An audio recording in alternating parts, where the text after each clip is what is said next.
ఏమైనా status quo order ఇస్తే ఈ రాయలసీమ లిఫ్ట్ చేపట్టేది అవకాశం లేదు. మరి ఎన్ని రకాలుగా చూసినా ప్రత్యేకంగా కృష్ణా నదీ జలాలపై ముఖ్యమంత్రి గారు చాలా కరెక్ట్ చెప్పిండు. ఈ 10 ఏళ్లలో జరిగిన అన్యాయం ఉమ్మడి ఆంధ్రప్రదేశ్లో కూడా తెలంగాణకి జరగలేదు. ఈ విషయాన్ని దయచేసి యావత్ తెలంగాణ ప్రజానీకం గమనించాలి, తెలంగాణ రైతులు గమనించాలి, ఈ దొంగ నాటకాలు కూడా గమనించాలని చెప్పి రిక్వెస్ట్ చేస్తున్నా.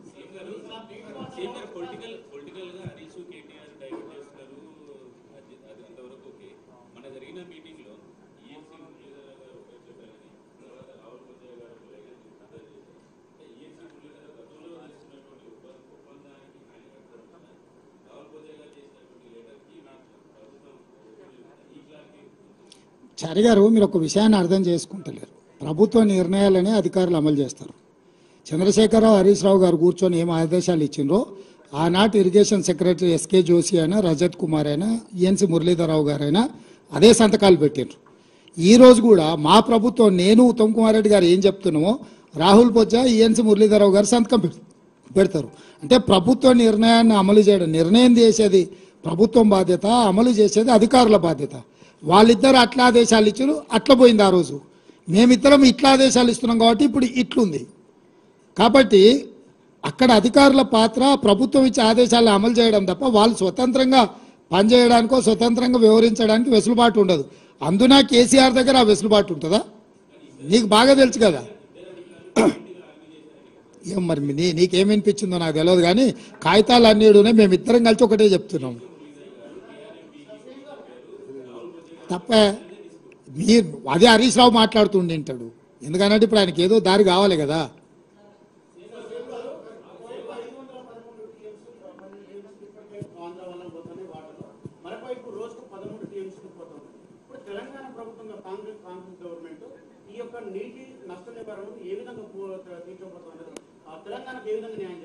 అందుకే కదా ఇప్పుడు ఈ తప్పులు జరిగినాయి, వీటి సరిదిద్దడానికి బోర్డు మీటింగులు పెట్టుండ్రి, దీని చర్చలు మొదలు పెట్టుండ్రి, కొత్త ట్రిబ్యునల్ వేయండి, పరివాహక ప్రాంతానికి సహజ న్యాయ సూత్రంగా మాకు రావాల్సిన నీళ్ళు ఇవ్వండి అని చెప్పి మేమిద్దరం అందుకే కదా బాధ్యత తీసుకోగానే పోయి ప్రధానమంత్రిని కలిసినాము, అదేవిధంగా జలశక్తి మంత్రిని కలిసినాము, మా అధికారులను పంపించినాము. మా తాపత్రయం అంతా అదే కదా. మరణ శాసనం కేసీఆర్ రాసిండు కాబట్టి ఆ మరణ శాసనాన్ని తిరగరాయడానికే మా అపర భగీరథ ప్రయత్నం మేము చేస్తున్నదంతా. దాంట్లో భాగంగానే ఇవన్నీ మీకు కూడా ఎందుకు ఈ కాగితాలని ముందర పెడుతున్నాము. కొంతకాలం అయిన తర్వాత అబద్ధమే ప్రచారం అయింది. మామాళ్ళు ఆ స్థాయిలో అబద్ధాలు నమ్ముకొని బతుకుతారు.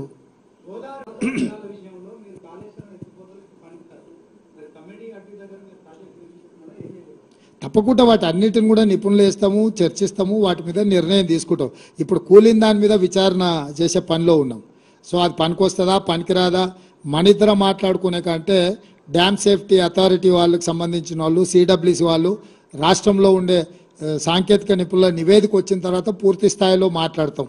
ఇప్పుడు కనిపిస్తున్నది ఆడ కూలిన దాన్ని బట్టి పనికిరాదా కానీ ఇట్లా మాట్లాడుతూ వాళ్ళు అంటారు మీరేమన్నా ఇంజనీరింగ్ నిపుణులు అంటాడు. ఎందుకంటే ఆయన 80,000 పుస్తకాలు చదివిండు అసలే. మళ్ళీ మేధావి ఏదో ఒకటి అంటే మళ్ళీ అదే కొత్త కథ అవుతుంది. అందుకే నిపుణులతోనే నివేదికలు తెప్పిస్తాం. దాని మీద న్యాయ విచారణ చేయడానికి జడ్జిలను అనుమతించండి అని చెప్పి చీఫ్ జస్టిస్ ఆఫ్ తెలంగాణకు లేఖ రాసినాం. దాని మీద తొందరలోనే వారు సమాధానం ఇస్తారు, దాని మీద నిర్ణయం తీసుకుంటాం.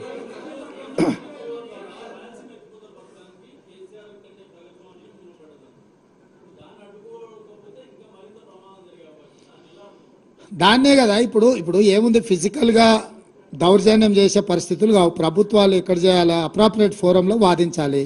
అప్రాప్రియేట్ ఫోరంలో మేము వాదిస్తున్నాము. నీటి కేటాయింపుల విషయంలో కానీ, ప్రాజెక్టుల నిర్మాణ విషయంలో కానీ కేంద్ర ప్రభుత్వం ఒకవేళ అటువైపే మొగ్గు చూపితే న్యాయస్థానాలు చట్ట పరిధిలో ఏమేమి చేయాలనో అన్ని ప్రయత్నాలు చేస్తాం, అన్ని ప్రజలకు వివరిస్తాం. మా దాంట్లో దాపరికం లేదు, మేము తలుపులు మూసుకొని మాట్లాడుకోము.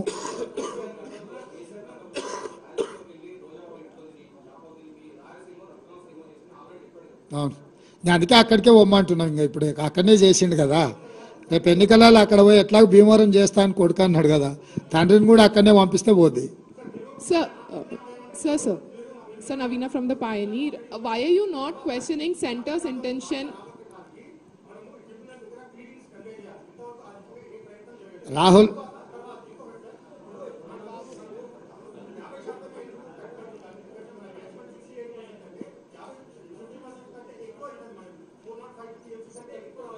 రాహుల్ ట్రిబ్యునల్ని ఎందుకు వేయాలంటే ట్రై టు అండర్స్టాండ్ బస్ నువ్వు అడిగిన క్వశ్చన్ నాకు అర్థమైంది నన్ను చెప్పని లెట్ మీ కంప్లీట్. ఈ ఏషాలు అన్నీ చూసి కేసీఆర్ పోయి కోర్టులో కేసు వేసిండు అవునా? ఆ కేసు ఉపసంహరించుకుంటే తప్ప మీతో మాట్లాడలేదని కేంద్ర ప్రభుత్వం అనేది 8 ఏళ్ల తర్వాత ఆయన నిద్రలేసిపోయి ఆ కేసు వాపసు తెచ్చాడు. వాపసు తెచ్చినాక వాళ్ళు ఏమంటారంటే పంచాయతీ అంతా ఆంధ్రప్రదేశ్ తెలంగాణకే పెడతాం మిగతా అందరికీ పెట్టమాట. మేమేమంటున్నాం అంటే మొదటి నుంచి మహారాష్ట్ర కర్ణాటక తెలంగాణ ఆంధ్రప్రదేశ్ నలుగురిని కలిపి నలుగురి కేటాయింపుల మీద చర్చ చేస్తే అప్పుడు సంపూర్ణంగా చర్చ జరుగుతుంది. సంపూర్ణంగా నీటి కేటాయింపులు జరుగుతాయి. ఇప్పుడు నువ్వు చెప్పే పరివాహక ప్రాంతాన్ని బట్టి నీటి కేటాయింపులు ఉన్నాయి కదా, దాని ప్రకారం అంతా చర్చ జరగాలి, కాంప్రహెన్సివ్ డిస్కషన్ జరగాలి, కాంప్రహెన్సివ్గా దీని మీద పోస్ట్ మార్టం చేసి కేటాయింపులు జరపాలనేది మా ఆలోచన. ఇప్పుడు కేంద్రం చేస్తుంది అనేది దాన్ని బట్టి నిర్ణయం జరుగుద్ది. ఏం ప్రభాకర్ అది పరిపాలన నిర్ణయం అలా తీసుకుంటాం ప్రభాకర్. ఇక్కడ ఇండివిజువల్స్ కాదు, ఇక్కడ గవర్నమెంట్ పాలసీ మీద మనం డిస్కషన్ చేస్తున్నాం. ఇండివిజువల్ ఆఫీసర్ మీద పత్రికా సమావేశంలో చర్చ చేయడం కాదు. పరిపాలన పరంగా ఏం తీసుకుంటావు. ఒక అధికారిని ఉంచినా ఒక అధికారిని మార్చినా ప్రభుత్వ విధానంలో సరైన నిర్ణయం లేకపోతే ఏ అధికారి వచ్చినా అదే చేస్తాడు. సో ఇక్కడ చర్చ అధికారులను ఉంచాలనా తొలగించాలనా అనే దాని మీద చర్చ చేయకండి. గత ప్రభుత్వం విధానపరమైన నిర్ణయాలు లోపభూయిష్టమైన నిర్ణయాల వల్ల తెలంగాణకు జరిగిన అన్యాయం ఏందనేది ఒక చర్చ. ఆ లోపభూయిష్టమైన నిర్ణయాలను ఇప్పుడు సవరించుకొని సరైన దిశగా ముందుకెళ్లడం అనేది రెండో చర్చ. మనం సరైన దిశగా వాదించినప్పుడు కేంద్ర ప్రభుత్వం వీటిని ఆమోదిస్తుందా ఆమోదించదా, ఎందుకంటే ట్రిబ్యునల్ చైర్మన్ వచ్చేసి కేంద్ర ప్రభుత్వం జలశక్తి మినిస్టర్. సో కేంద్ర ప్రభుత్వం కూడా దీంట్లో వాస్తవాల ప్రాతిపదికన ముందుకు రావాలి. CM sir